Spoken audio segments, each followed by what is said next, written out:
बोलिए लक्ष्मी नारायण भगवान की जय।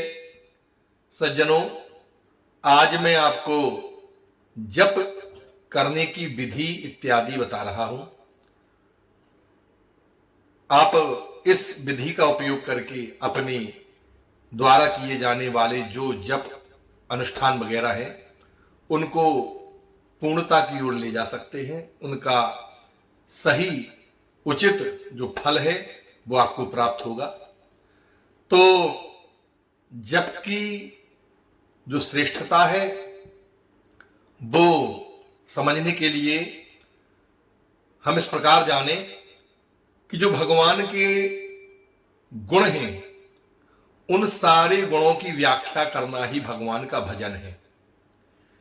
भगवान के नाम का संकीर्तन किया जाता है और भगवान के जो मंत्र हैं उनका हम जप किया करते हैं। तो जप जो है वो भगवान के मंत्रों का होता है और उसी से हमको कई प्रकार की सिद्धियां भी मिलती हैं। जप के क्रम में बताया गया है कि जप 3 प्रकार का होता है। पहला होता है वाचिक, दूसरा होता है उपांशु और तीसरा होता है मानसिक। वाचिक जप कहलाता है जब आप बिल्कुल बहुत धीरे धीरे बोल करके उस मंत्र को पढ़े, वो वाचिक जप है। उपांशु जप जो होता है वो मौन होकर के होता है ताकि कोई दूसरा उस मंत्र को सुन ना सके।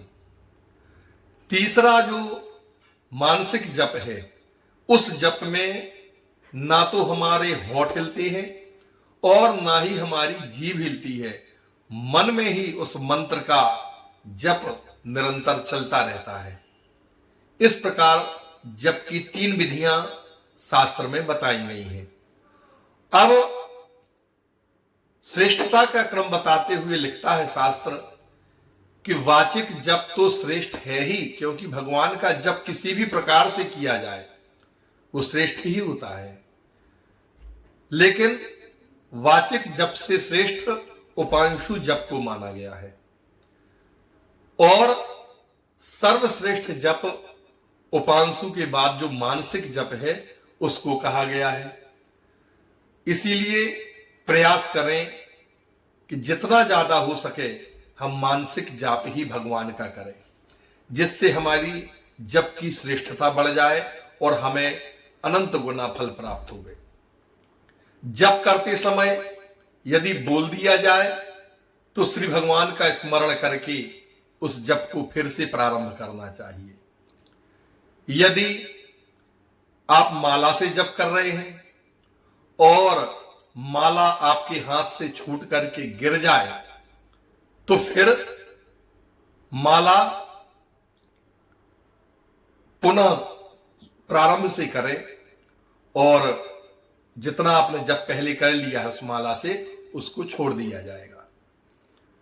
यदि माला आपकी छूट करके पैर पर गिर जाए तो वो माला जल से धो करके पवित्र करें, पुनः अपने हाथ में लेकर के उस माला से जप प्रारंभ करना चाहिए।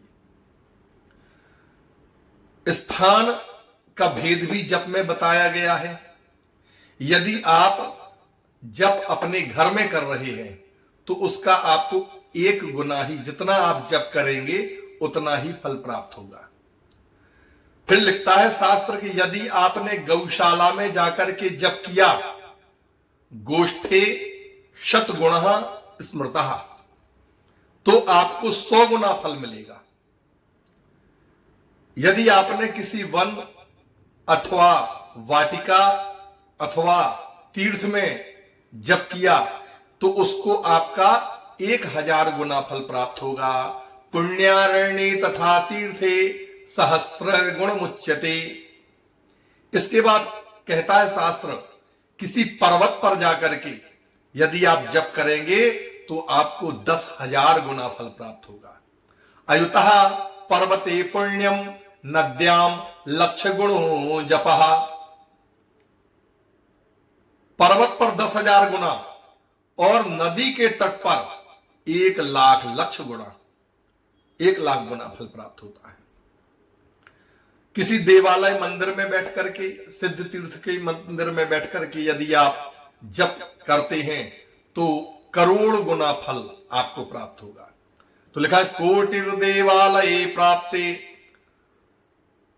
और यदि आपने जप को किसी शिवलिंग के निकट बैठ करके किया है, किसी ज्योतिर्लिंग के पास बैठ करके किया है, तो अनंतम शिव सन्निधौ, अनंत गुना फल आपको उस जप का ठाकुर जी के प्राप्त होगा। क्योंकि भगवान शंकर से बड़ा कोई वैष्णव इस संसार में नहीं हुआ है। सबसे बड़े वैष्णव अगर कोई है तो भगवान शंकर जी हैं। इस तरह आप जप करेंगे, आपको बहुत फल प्राप्त होगा। आपके पुण्यों का संग्रह बढ़ जाएगा, आपके जीवन में आने वाली आपदाएं दूर हो जाएंगी, आप पुण्य के भागी होंगे, अपने पूर्वजों का उद्धार करने वाले बनेंगे, अपने परिवार वंश संतति को आगे ले जा करके बढ़ाने वाले बनेंगे। उनको संस्कार प्राप्त कराइए, बचपन से ही उनको जप करना सिखाइए, तिलक लगाना सिखाइए, उन्हें सनातनी वस्त्र पहनना सिखाइए, जिससे आप अपने धर्म का भी उद्धार कर सके। पुनः आगे किसी सत्र में मैं आपसे मिलूंगा। बोलिए लक्ष्मी नारायण भगवान की जय।